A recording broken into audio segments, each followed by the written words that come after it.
Well, good afternoon, everyone. I'm delighted you're able to join us. My name is Peter Duncan, and I'm your chair host for the event. And I'm delighted that you're able to join us in this hugely significant event in determining the future for Scotland's towns. I'm struck by the sheer diversity of those attending today, as well as the number.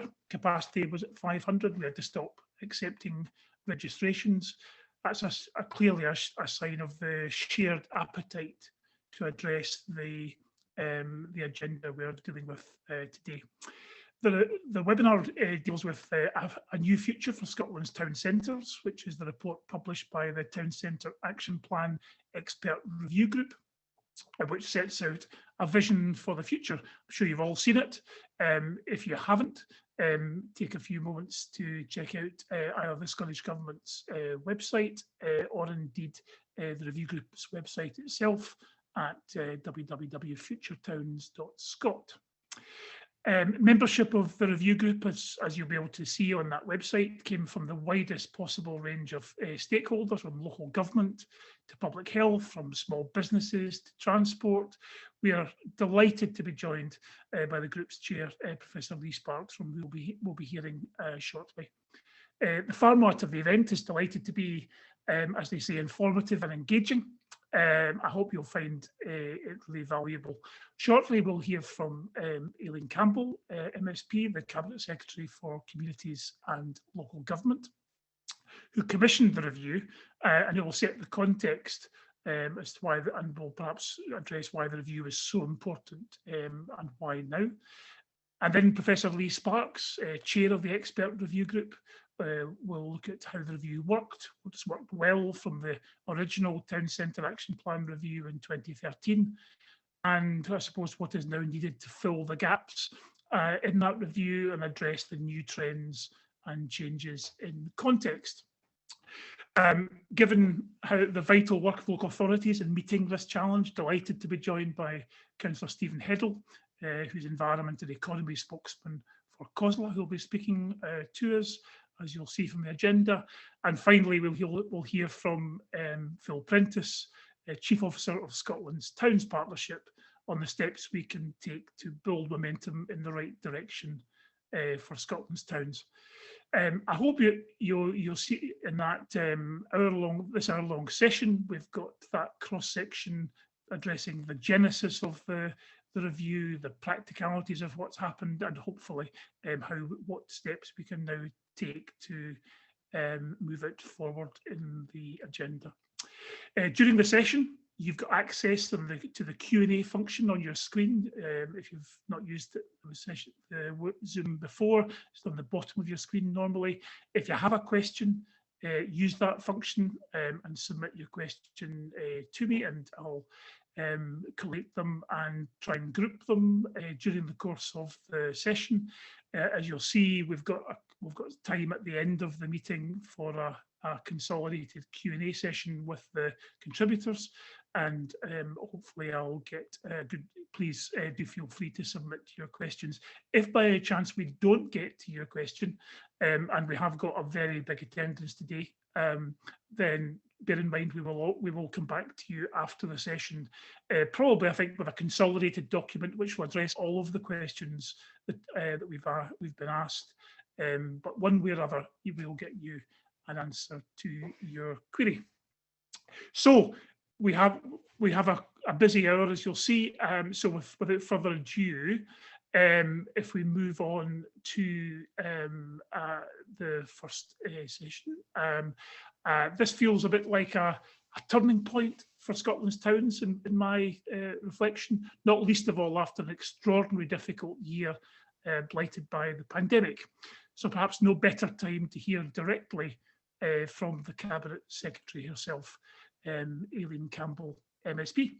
Minister, we're delighted you've found the time to join us today, and pass over to you for your reflections and perhaps highlighting some of the major themes on the future for Scotland's towns. Over to you.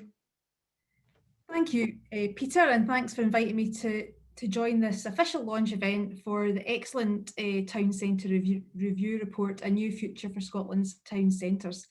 And I'm certainly indebted to the chair, Professor Lee Sparks, and all the members of the review group for the knowledge, the expertise, and the hard work that they have brought to this endeavour in the midst of the extraordinary circumstances surrounding the COVID-19 pandemic. And I'm also really grateful to those who participated in the review, providing evidence both in written and oral form, as well as those who responded to the public survey. So thank you everyone who's been involved.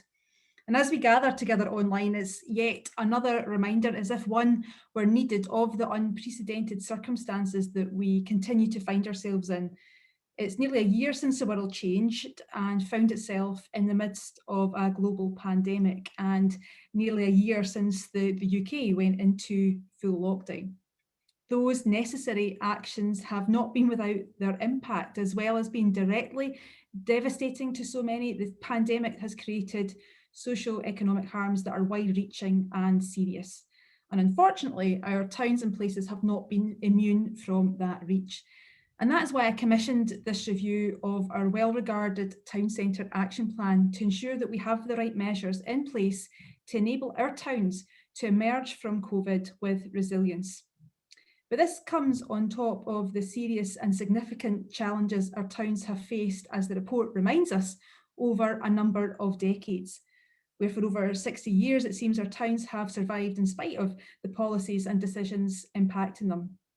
And on reading the report and in thinking on what I might say today, it prompted me to reflect on what I've seen happen to the places and spaces and towns important to me over the 40 odd years I've been around. Now, I grew up in Perthshire, and while I've lived away for more years than I've stayed there, it's where my parents still live, and it's where I deep down still regard as home. I've seen in the time that I grew up there, I saw the Auction Mart, my football team, St Johnstone, move from Muirton in the town centre up to McDermott Park. And I saw Willie Lowe's all locate to the outskirts of the town, accessed by the ring road and other actions that almost felt like it disincentivised going into the town centre. And in the town where my mum's cafe was, she had to eventually close it after the town got a bypass, what effectively at that point in time felt like a signal that the town wasn't somewhere to visit.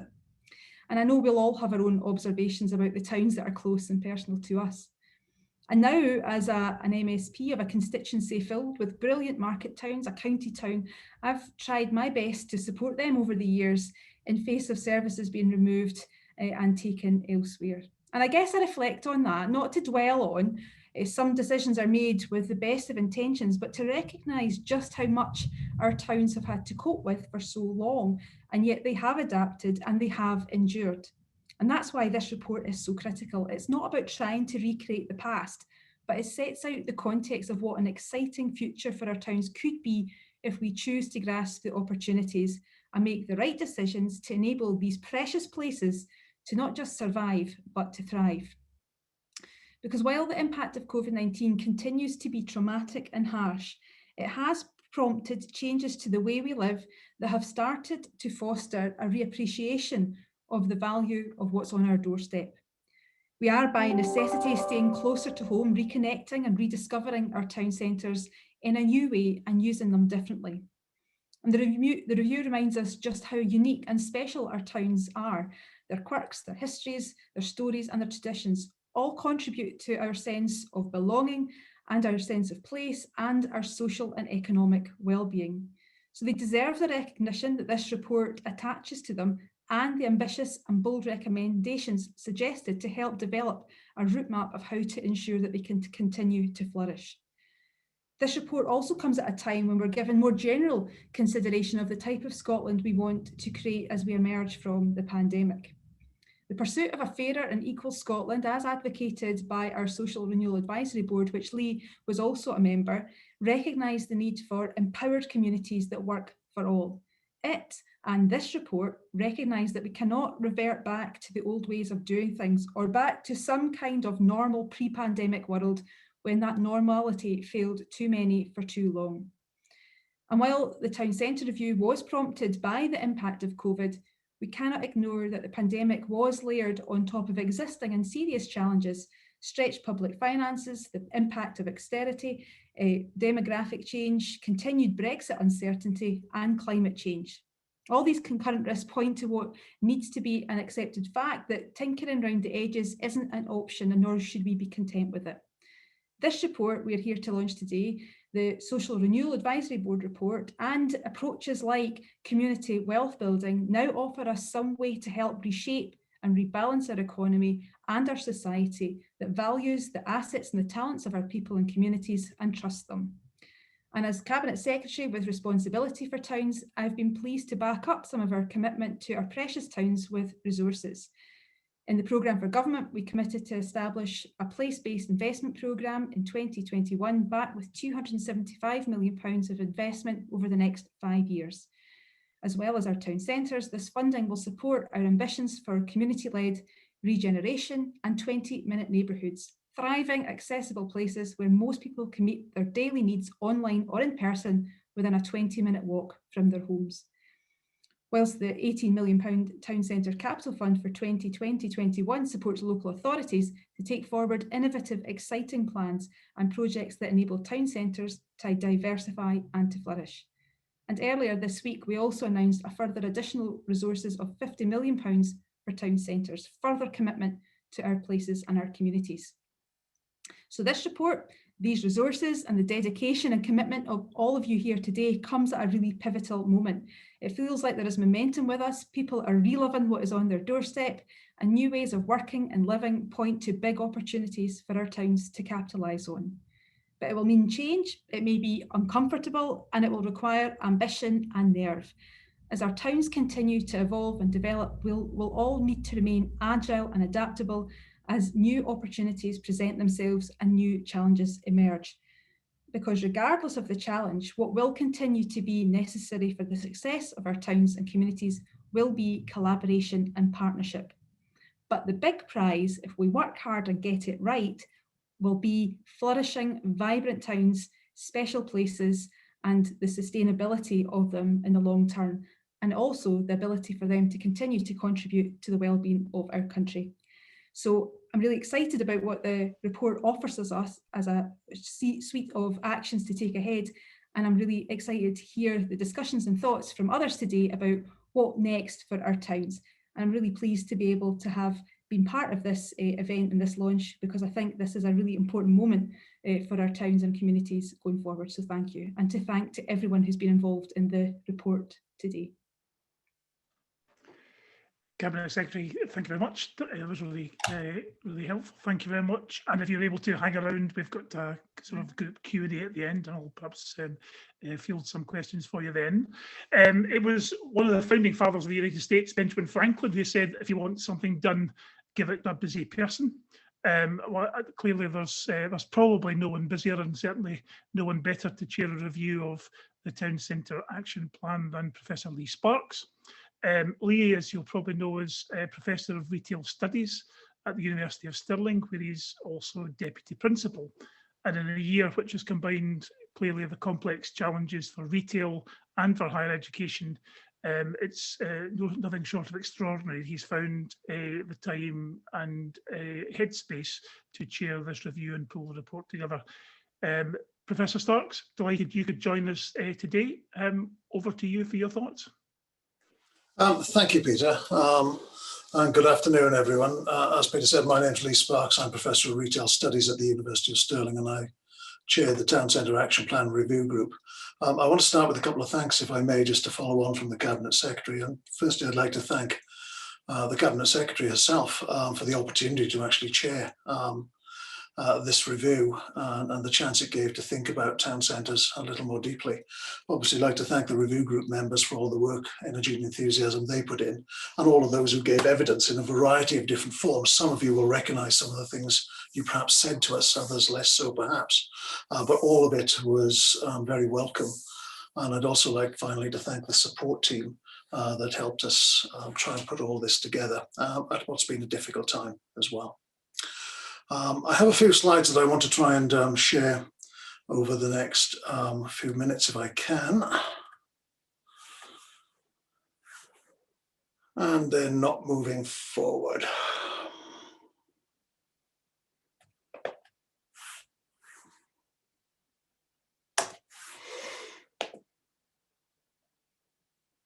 No, I've not got them moving forward, Peter, so I will just simply talk.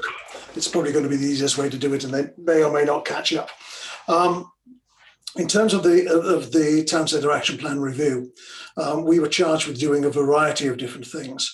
We were asked to review the progress and scope of the Town Centre Action Plan, to provide a revised vision for towns. And that vision, we were asked to would meet climate change ambitions, and also help us develop healthier, vibrant and greener town centres. So it was a mixture of both the COVID reaction, perhaps, of where we were, but also a longer term view of the sort of things that we wanted to do. Can you move on, please, Alison? Thank you.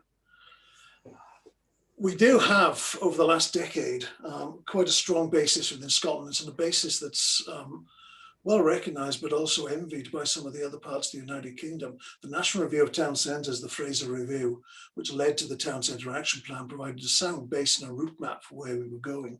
And post that, COSLA and the Scottish Government signed up to Town Centre First. And from that, they developed also the place principle.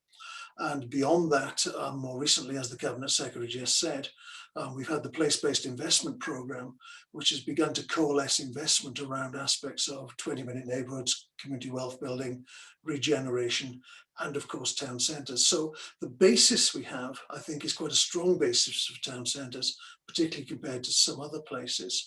The next, please, Alison. However, over that decade, we've got some enhanced ambitions that, as a country, that have developed since the National Review of Town Centres. We've enacted the Community Empowerment Act, and we've begun to think more clearly about what we need to do on the community side. We've declared a climate emergency, and we know all the things we have to do to meet some of the targets that come out of that.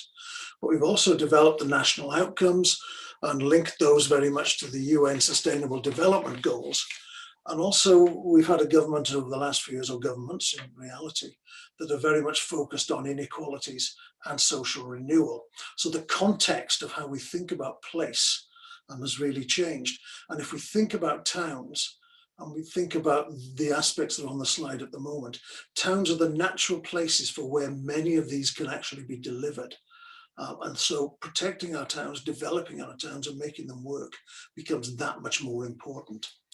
But then, as we all know, COVID hit. And if we move on to the next slide, Alison. COVID hit us almost a year ago now, and that has exacerbated existing inequalities. It's probably added some new inequalities as well, and changed some of the ways in which we look at things and think about things. It exposed, in some instances, some of the supply chains and our lack of local resilience. And some of our places suffered quite strongly during the early part in particular, but also continually. But on the positive side, we've also seen a much greater emphasis on the value of local, on the value of neighbourhoods and communities. And people have perhaps gone back to some of those locations they'd forgotten about and realised just what they can offer and how they do offer it. And we've also produced newer ways of working together, whether it's so many hundreds on a Zoom call like this, but also simpler forms of working together with local authorities and community groups, and third-party organisations working much more in partnership and getting rid of perhaps of some of the ways we've been doing things and slowing things down. So there are good things we can learn out of the crisis we've been living through, and hopefully some of those benefits will continue. All of that formed the background to the Town Centre Review. And in looking at all of the evidence and thinking through all of the material that we had, we began to ask ourselves three fundamental questions. If we have a view of what we desire in town centres, then what's actually stopping it? What, secondly, would encourage further and deeper action to promote the sort of things we want? But then thirdly, the corollary to that, are there things we're doing that are actually causing harm to town centres and that we should stop supporting? And those formed a backcloth, really, to how we developed our vision and our recommendations. And if we go to the next slide, in terms of the vision that as a group we developed, that was that towns and town centres are for the well-being of people, planet and the economy. So communities, individuals, sustainability and climate emergence in terms of the planet, but also that we need economic development, but we need it very much more about local and resilient elements to it.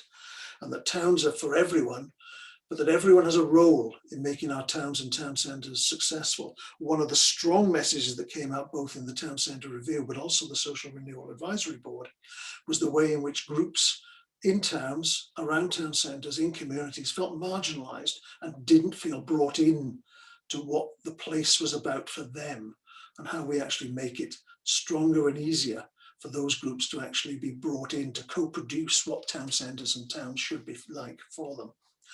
And that led us to think about recommendations around 3 areas. Broadly, I'll go into a bit more detail in a moment, that it's about strengthening the existing national policy context. It's strong, as I say, but I think there's more we can do. Secondly, there are a bunch of things that we might like to think about, and probably over a short period of time, as opposed to immediate things, where we can stop supporting activities which cause harm to our town centres, harm in the broadest sense. And then thirdly, how we extend existing activities and approaches to accelerate renewal and actually make the most of all of the things that we're doing, because there's some great work going on, but how do we join that up, particularly in communities who've been very badly hit by the pandemic? And so I'll go into a bit more detail on those 3 areas of recommendations, if I may. First one, please, Alison. The first set of recommendations is to strengthen the formal position of towns and town centres in national planning, and to encourage the development of town and town centre plans, and those plans to be co-produced with communities, to have broader engagement than perhaps we've had before. But also we need to enhance our data collection and use at the town and town centre level.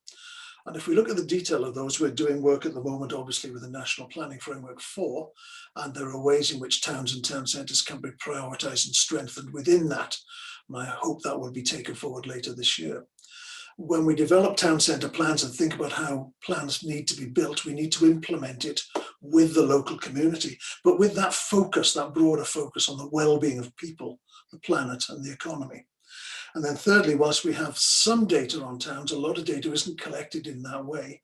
And we really need to think about what do we mean about vitality, viability in town centre, and not just economic data, but some of the social data, some of the green data, but also how we encourage lived experiences to be brought more into our thinking about what our places are like, and therefore how we might change them.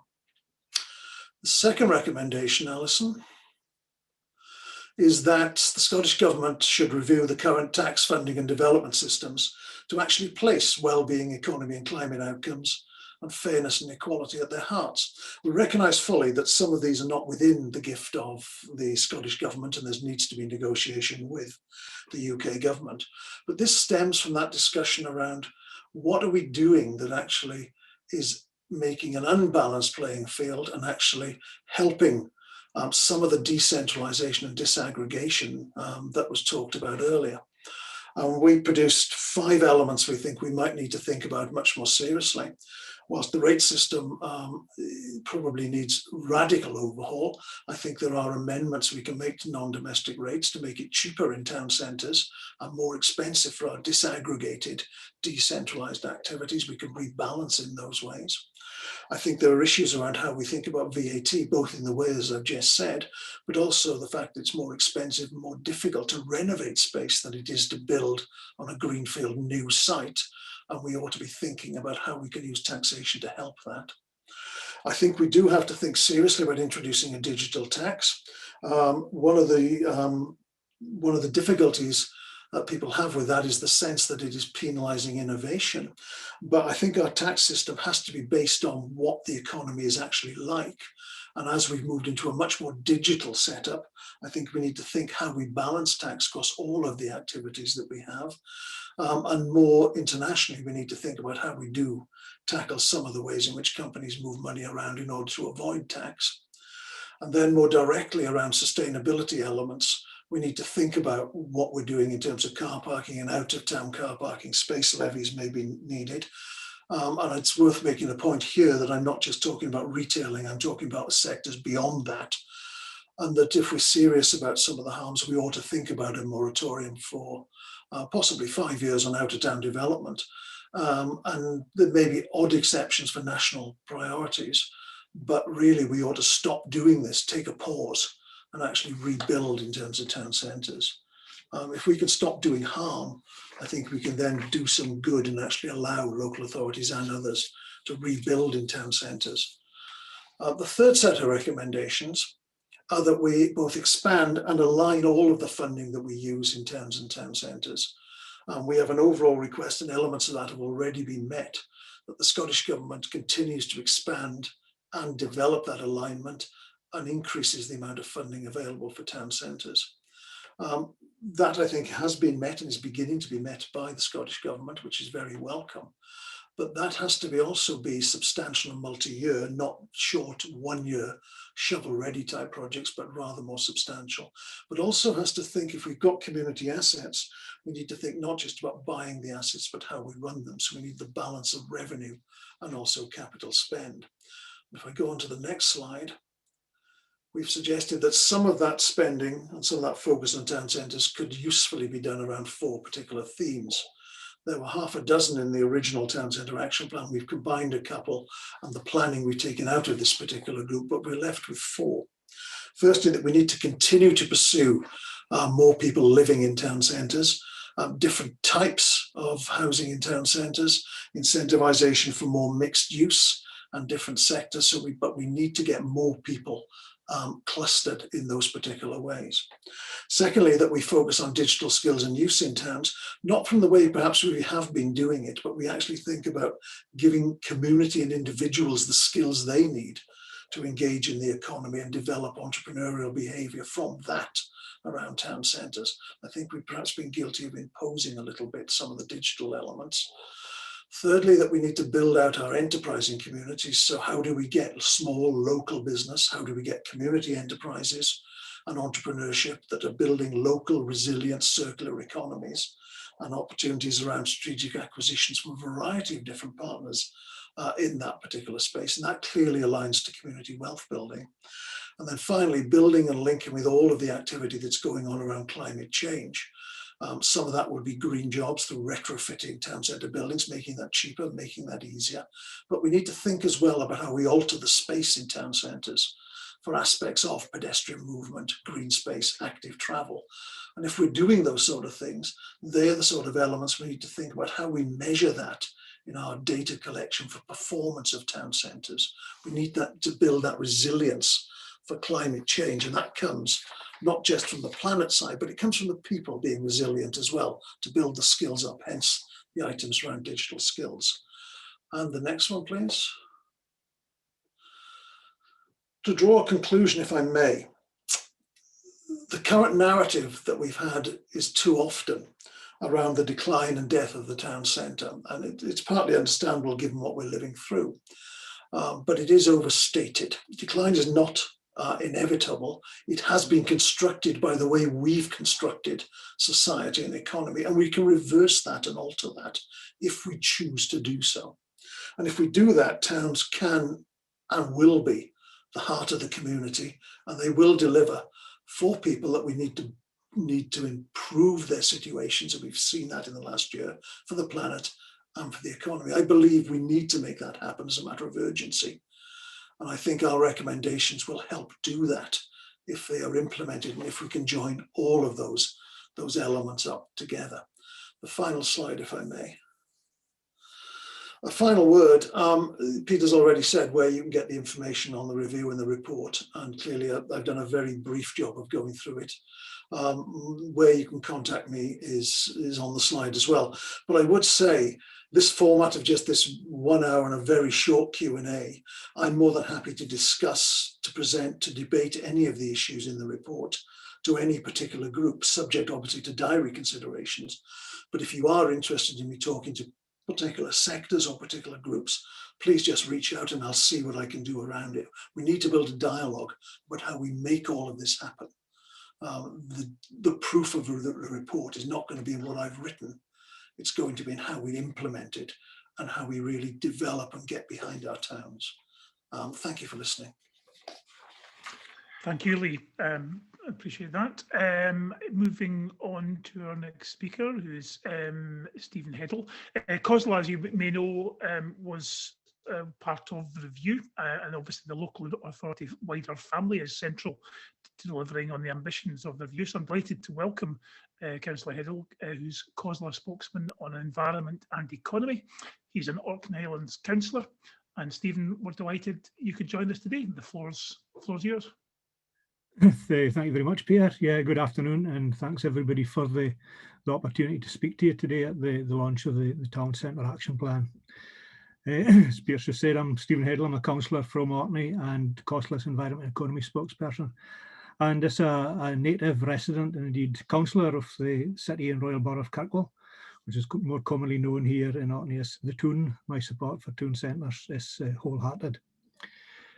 Before I continue, I'd like to thank Professor Sparks, not just for his contribution to this event, but also for his tireless efforts as the chair of the expert review group. His experience and leadership has been invaluable in delivering this report, and I'm very grateful for that. And I'd also like to thank the Cabinet Secretary for her contribution today and for commissioning this work. And I look forward to hearing from Phil Prentice as the Chief Officer for Scotland's Towns Partnership. He'll bring a good practical insight to the positive difference that the report's recommendations can make to our town centres. Now, as I've said in the past, the towns and town centres are a vital part of the fabric of our society, and they're at the heart of the communities and local authorities, the length and breadth of Scotland. They're more than simply places where people and resources combine. They also give us a sense of identity, purpose and pride. And if we are to flourish, our towns must flourish too. But not all of our towns are flourishing. Significant challenges have emerged over the years, and some of these are long-term underlying issues, such as the negative impacts of past economic transitions like deindustrialisation. And some are more recent developments, like the rise of online retail. And then, of course, there's the very immediate threat of the COVID pandemic, which has redefined the word challenge for many of us with its tragic impact on our society. And inevitably, I'll talk more about this later. Now, what's clear to all of us is that no two towns are the same, and therefore we cannot expect the solutions to the challenges they face to be the same either. As the report makes clear, towns and town centres are unique places with their own individual localities and communities to consider. And the distinction between different towns can be broad, like the difference between island or rural towns and those in more urban areas. Or it can be more subtle and nuanced. But what matters is that flexible approaches can be adopted and that a local focus is delivered by a partnership of all of those responsible for assets and services in our towns. For this model to work, we need to continue to be collaborative and inclusive. We need to ensure that place-based approaches build resilience and vibrancy into our local economies. The stakeholders with responsibility for this, be they public, private, community or the third sector, need to work and plan together to achieve this common goal. And a prime example of this is the community wealth building strategy in North Ayrshire. But initiatives such as 20-minute neighbourhoods and an increased focus on local inclusive economies can also demonstrate good practice. While respect for the uniqueness of towns is essential, there are also shared challenges which we must all work together to address. If towns and town centres are the well-being of people, the planet and the economy, then we must all prioritise climate change, public health and inclusion as part of our approach to town centre revitalisation. And this is a huge challenge. To achieve carbon emissions targets by 2045, we must transition to a carbon neutral economy in just over 2 decades. The interim target of a 75% reduction must be reached by 2030, which is only 9 years away. So across every sector of society, in all our places, we must all contribute to a continued decoupling of carbon from the economy, even at the most local level. And this must be done in a way which doesn't widen existing inequalities or create new ones. Obviously, it's not the first time that the Scottish economy has faced transition, and it has to be said that the experience of the past have not always been positive. As I mentioned earlier, lessons need to be learned from the structural unemployment caused by deindustrialisation, which has had a devastating and ongoing impact on our towns and town centres. Decades later, communities and towns across swathes of the country are still experiencing the negative effects of this poorly managed transition, which the recommendations of this report seek to overcome. Part of the challenge facing us all is how this transition is managed in a way which is just and fair. Committing to a just transition is not only key to preventing the creation of new inequalities, but gives us an opportunity to address existing ones. Opportunities created by the transition and emerging carbon neutral industries can be used to address poverty, unemployment, and improve well-being. These same opportunities can also benefit wealth-creating businesses to grow and provide jobs during transition. Towns and town centres can position themselves to capitalise on opportunities that a carbon neutral economy can present and the positive outcomes that it can deliver.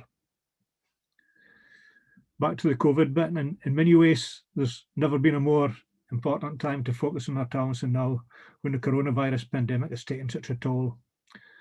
Pandemics had a tragic human cost and a devastating economic impact. Whatever differing problems face towns in Scotland, COVID's redefined the meaning of the word challenge.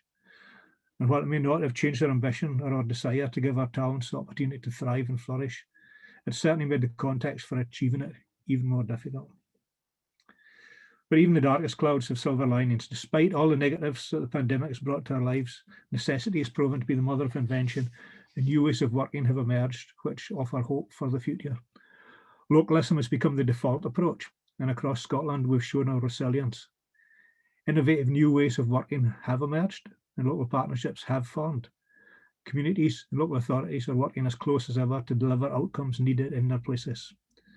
And it strikes me how remarkable the timing has been around 20-minute neighbourhoods and the promotion of more place-based ways of operating, given it's become the reality for so many of us over the past year. And of course, local partnership working is not new. You only need to look as far as the Regeneration Capital Grant Fund for an example of local authorities and communities working in close partnership to identify solutions to local challenges and deliver positive change. Through this fund, millions of pounds have been delivered through collaborative projects, and many of them in towns across the country, from Oban to Fraserburgh and from Stromness to Dumfries. And it's crucial that this behavioural change becomes the new normal as we recover from the pandemic and beyond and achieve our ambitions for our towns and our town centres. So to conclude, this local approach will not always be easy, as everyone here today knows. Local people know their places best, are in the best position to know what is needed to make their towns the flourishing, successful places that we know they can be. Returning to my opening remarks, this is not just about resources and services, but also about identity and about purpose. There's undoubtedly challenges ahead, but the opportunities that renewed localism and place-based working can bring offers hope for the continued growth and revitalisation of resilient, vibrant towns. And I thank you again for the invitation to speak to you today. I look forward to hearing from the rest of the speakers. Thanks very much. Stephen, thank you very much. That was fantastic. I've learned today that Kirkwall is a city, or indeed is considered a city. There we are. Finally, Phil Prentice is Chief Officer of Scotland's Towns Partnership, the organisation that takes forward so many initiatives to strengthen towns across Scotland, including, for example, support for the business improvement districts and for delivering the Love Local campaign. Phil, over to you for your reflections on what happens now and how we go forward. Thanks, Chair, and good afternoon, Cabinet Secretary and everybody who has showed up today in such huge numbers, which I think is just testament to how well received the report is and how important the review is at this point in time. I've had the privilege of working under the direction of Professor Sparks as the Chief Officer for Scotland's Towns Partnership over the last 6 years. And I believe that his unparalleled knowledge of what is undoubtedly a very complex sector, combined with both his personal skills and his academic craft, has been able to steer the review group to publish the new future for Scotland's towns. I really do believe that this is potentially a long-term route map out of the COVID pandemic. And it is also a simple, compelling, but ambitious set of recommendations which could bring significant and positive change. It is important to remember that we're trying to undo significant amount of decline, but progress has been made.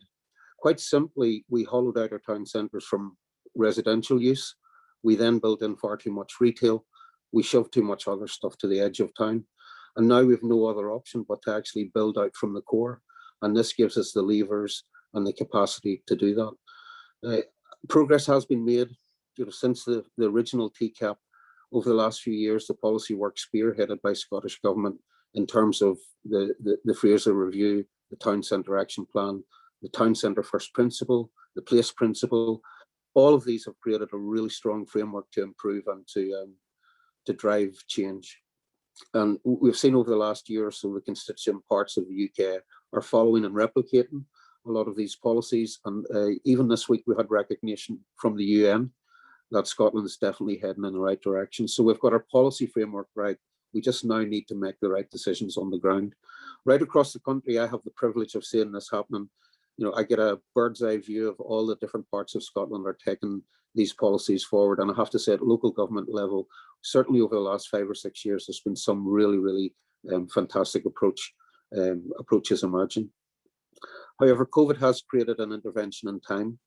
And this review, in my mind, is just a simple call to action. It's a marker to challenge both the UK and Scottish governments, as well as the wider industry and the public sector, to enable communities to tackle the systemic imbalances, to deal with the elephants in the room.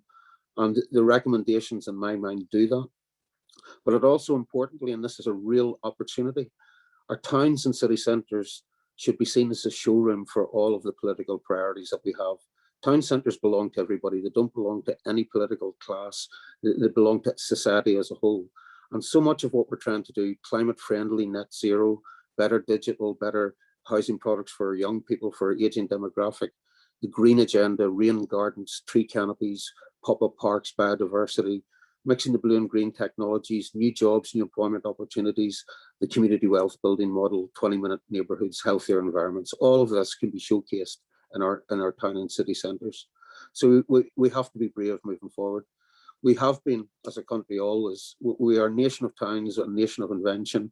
And the pandemic has shone a light on some of the fragilities, but more importantly, some of the strengths, the communities coming together, local leaderships, groups protecting their vulnerable, fiefdoms and differences to set aside, a whole new sense of pride and place and identity. And these are the skills and qualities that we'll need as we move through into recovery. The Scotland Loves Local campaign has sown a seed, and that has connected with Scotland's people, reminding everybody what we already have and the value of localism, our communities, our sustainable environments, just how fragile our ecosystems are. It's our DNA, it's who we are.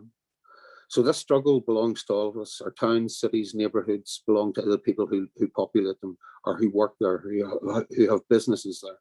They don't belong to absentee pension funds or overseas absentee landlords. Over the last year or so, places that have been impacted less harshly are those that are recovering quickly, are those places where the people are actually working together, public, private, community, third sectors, all playing to their strengths. And that's something that we must do as we emerge out of the pandemic.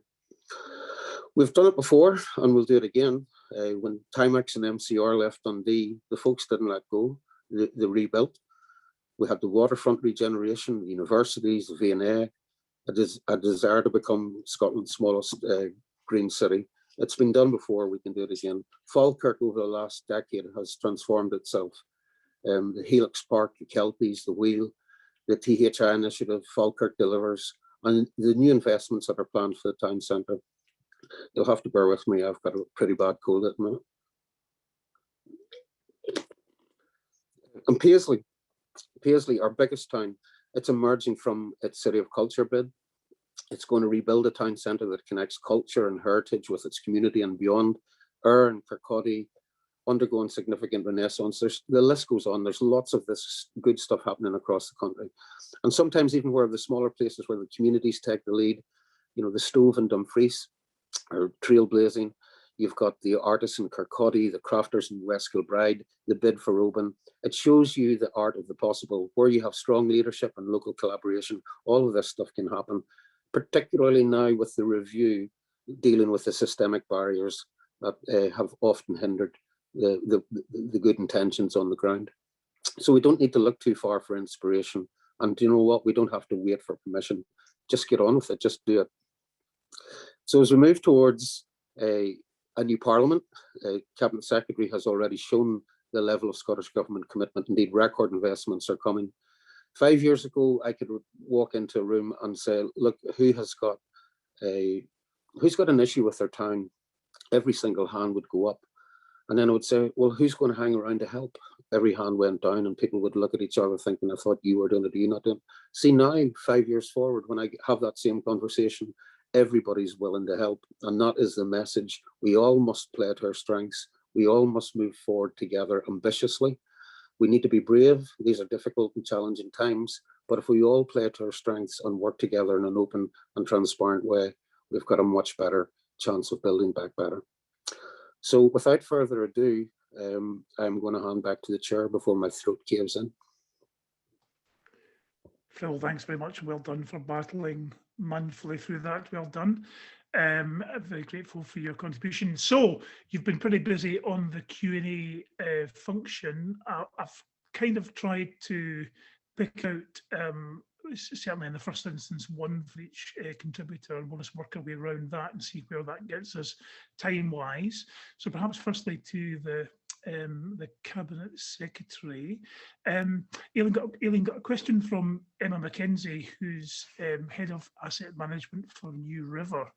How can the Scottish, she says, how can the Scottish Government ensure a more holistic approach between the public and private sector is taken post-COVID?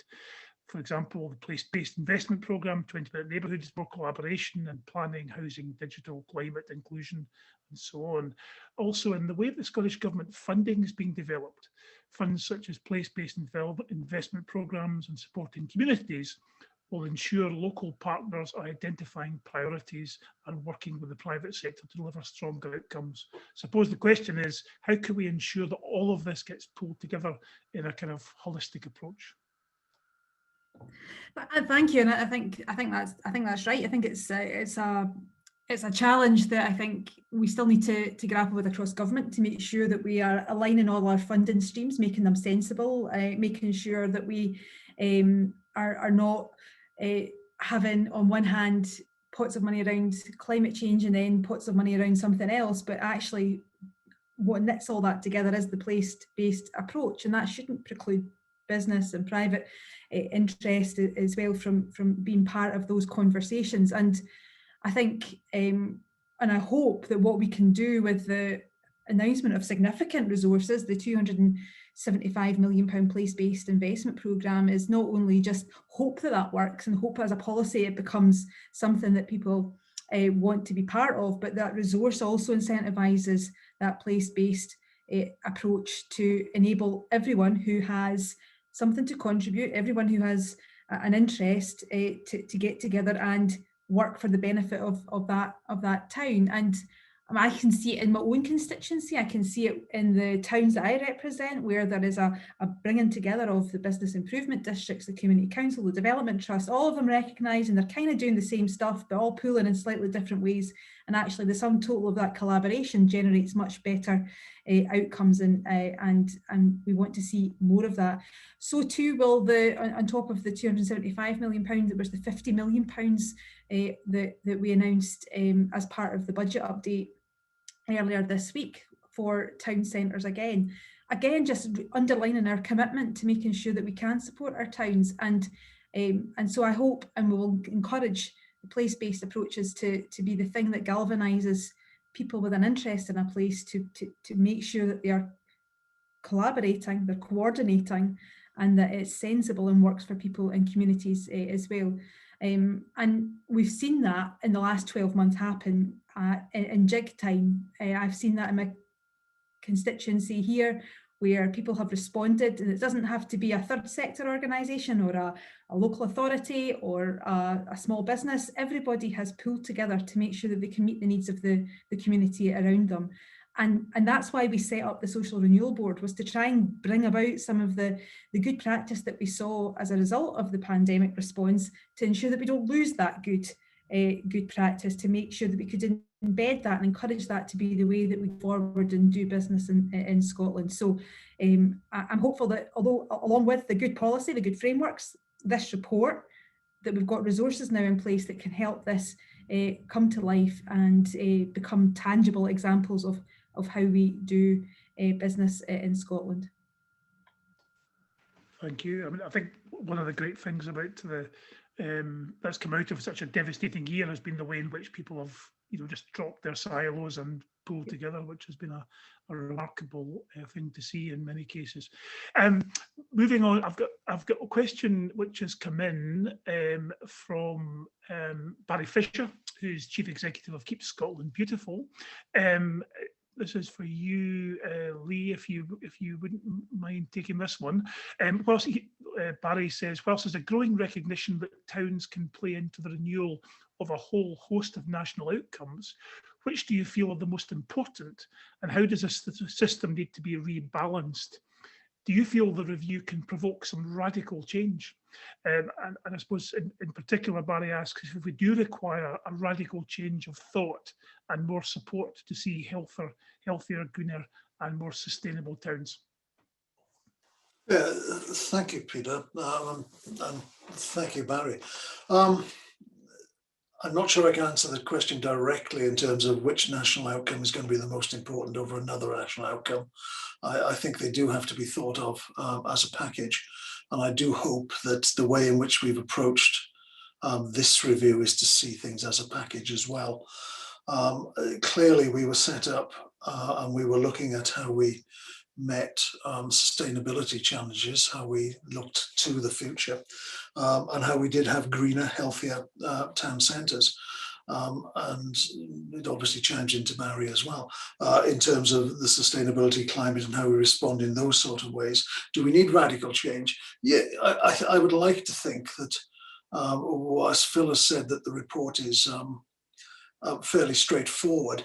I think the issues that it actually highlights are quite considerable and are quite radical in many ways if we can start to deliver on them. And I think we actually do have to do that. We do have to stop doing harm. We do have to value the sort of things that we want to see in terms of society and economy within Scotland. And we have to make sure that we're actually recording that, measuring that, and at every step joining it up, as Eileen's just said, in terms of how we bring those things together. And I think all of that will then deliver on a whole range of those national outcomes, as opposed to saying this one over the other one. I don't know if that answers the question, Peter, but it's a stab at it. It works for me, Lee, thank you. This next one I think is probably was very much for Stephen. So this one's from Derek Robertson, Chief Executive of the Green Action Trust. He asked Stephen, what role does COSLA have in ensuring this agenda coming out to the report is given the required level of commitment consistently across Scotland? And what can others do to support this work? I suppose the key word there jumps out to me is consistently, is how do we ensure that this isn't just a patchy approach, but actually has a true kind of national impact?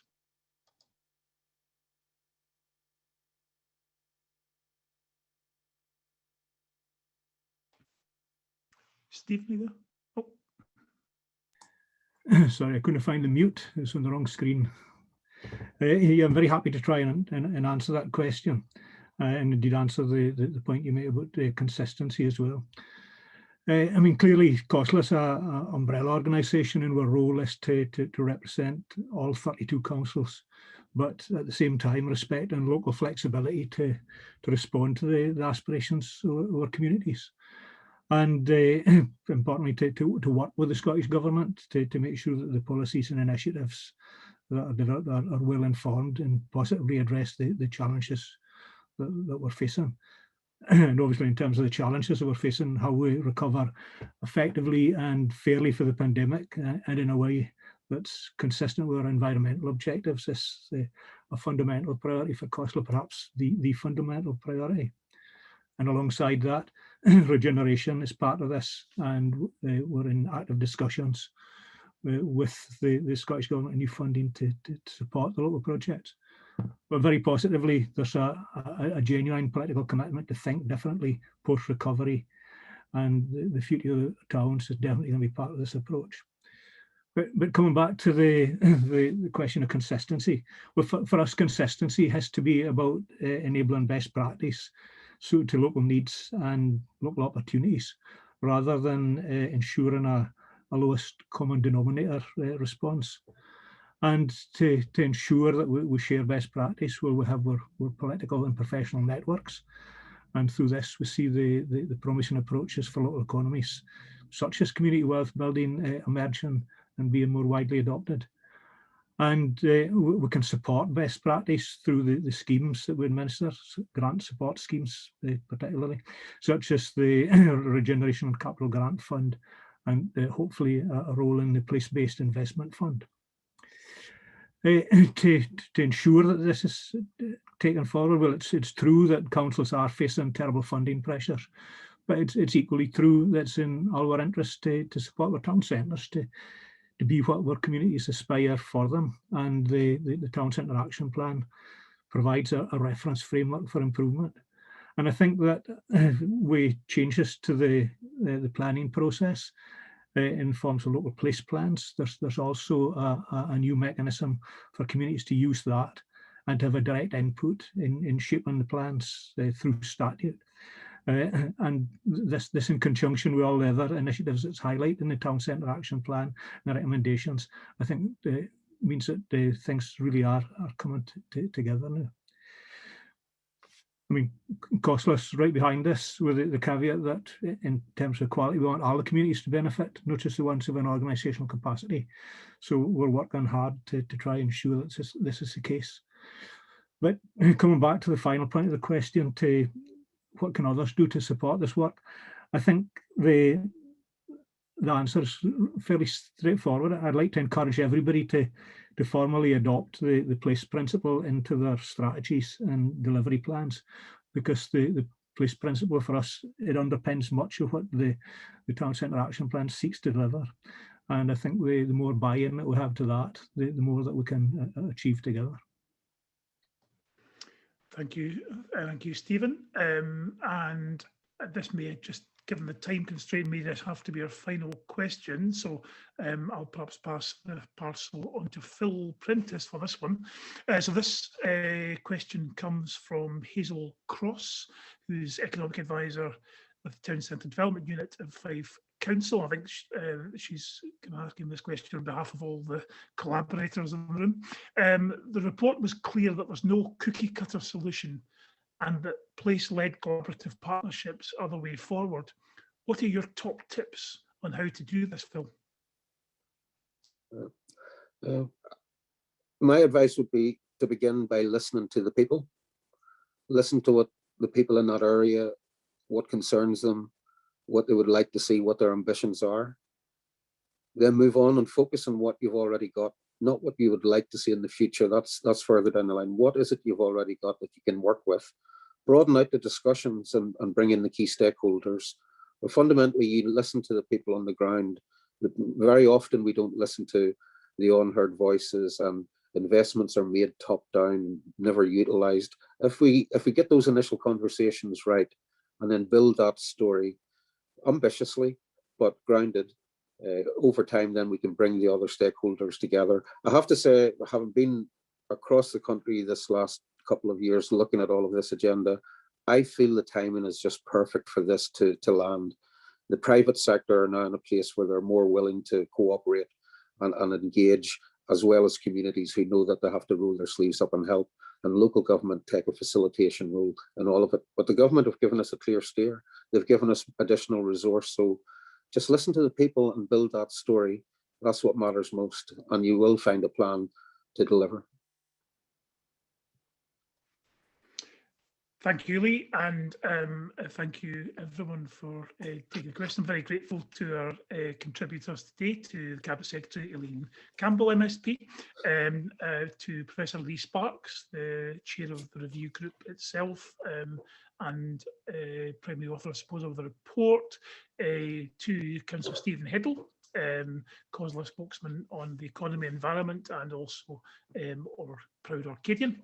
And finally, to Phil Prentice, Chief Officer of Scotland's Towns Partnership. I hope you found the event of great value. I mean, as I mentioned, I think this is a real sort of pivotal time for towns. I think the report sets out a clear roadmap, if you like, as to how we can get this show on the road as far as Scotland's town centres are concerned. If, as I mentioned at the start, if you'd like to find out more, a good place to start would be the Scotland's Towns Partnership website, or indeed the review group website, which is www.futuretowns.scot. And most of the information is signposted from those two places. But I'm very grateful for you all attending. We've had a good number of questions. I've only managed to get through 4 of them. There's another good number still in the inbox. So what we'll do is we'll put together a sort of consolidated reply to all of them and make sure that everyone gets to see that information after the event. But I'm very grateful for you all attending. Thanks again to contributors. And look forward to seeing some practical and pragmatic progress on the implications of the report and recommendations that Professor Sparks has set out. Thanks again for attending, and have a good afternoon.